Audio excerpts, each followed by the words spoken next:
हरे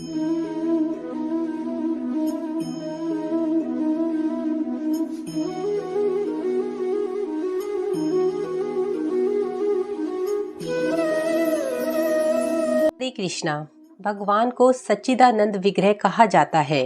ब्रह्म संहिता का शुभ आरंभ इसी प्रकार से होता है।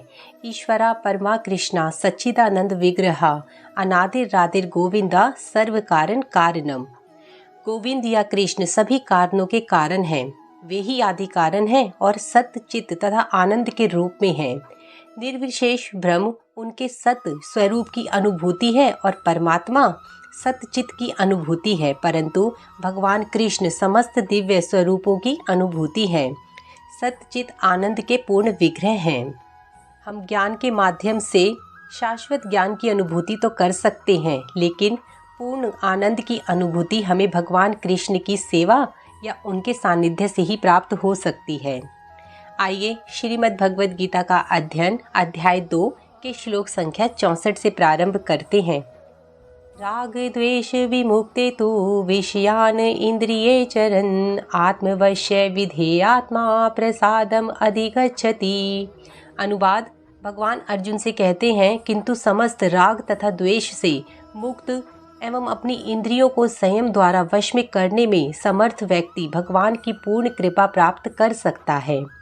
तात्पर्य में प्रभुपाद जी बताते हैं, यह पहले ही बताया जा चुका है कि कृत्रिम विधि से इंद्रियों पर बाहरी रूप से नियंत्रण किया जा सकता है, किंतु जब तक इंद्रियां भगवान की दिव्य सेवा में नहीं लगाई जाती तब तक नीचे गिरने की संभावना बनी रहती है। यद्यपि पूर्णतः कृष्ण भावना भावित व्यक्ति ऊपर से विषय स्तर पर क्यों न दिखे, किंतु कृष्ण भावना भावित होने से वह विषय कार्यों से आसक्त नहीं होता। उसका एकमात्र उद्देश्य तो कृष्ण को प्रसन्न करना रहता है, अन्य कुछ नहीं। अतः वह समस्त आसक्ति तथा विरक्ति से मुक्त होता है।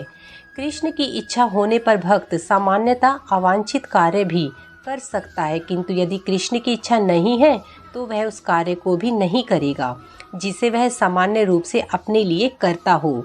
अतः कर्म करना या ना करना उसके वश में रहता है, किंतु वह केवल कृष्ण के निर्देश के अनुसार ही कार्य करता है। यही चेतना भगवान की अहेतु की कृपा है, जिसकी प्राप्ति भक्त को इंद्रियों में आसक्त हुए बिना भी हो सकती है। श्लोक संख्या 65। प्रसादे सर्व दुखानां हानियस्य उपजायते प्रसन्न चेतसा हि आशु बुद्धि परिअवतिष्ठते। अनुवाद। इस प्रकार से कृष्ण भावना अमृत में तुष्ट व्यक्ति के लिए संसार के तीनों ताप नष्ट हो जाते हैं और ऐसी तुष्ट चेतना होने पर उसकी बुद्धि शीघ्र ही स्थिर हो जाती है। श्लोक संख्या 66। नास्ति बुद्धि अयुक्तस्य ना चा अयुक्तस्य भावना ना चा अभावेता शांति अशांतस्य कुता सुखम। अनुवाद। जो कृष्ण भावना अमृत में परमेश्वर से संबंधित नहीं है, उनकी ना तो बुद्धि दिव्य होती है और ना मन ही स्थिर होता है, जिसके बिना शांति की कोई संभावना नहीं है। शांति के बिना सुख भी हो नहीं सकता।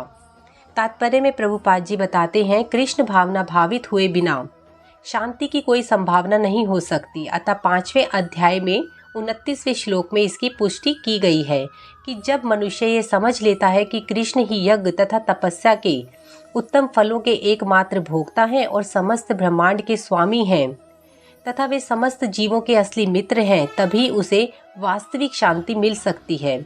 अतः यदि कोई कृष्ण भावना भावित नहीं है तो उसके मन का कोई अंतिम लक्ष्य नहीं हो सकता। मन की चंचलता का एकमात्र कारण अंतिम लक्ष्य का अभाव है।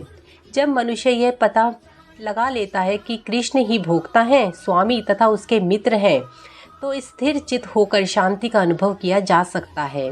अतएव जो कृष्ण से संबंध न रखकर कार्यों में लगा रहता है, वह निश्चय ही सदा दुखी और अशांत रहेगा, भले ही वह जीवन में शांति तथा आध्यात्मिक उन्नति का कितना ही दिखावा क्यों न करे। कृष्ण भावना अमृत स्वयं प्रकट होने वाली शांतिमय अवस्था है, जिसकी प्राप्ति कृष्ण के संबंध से ही हो सकती है। श्लोक संख्या 67।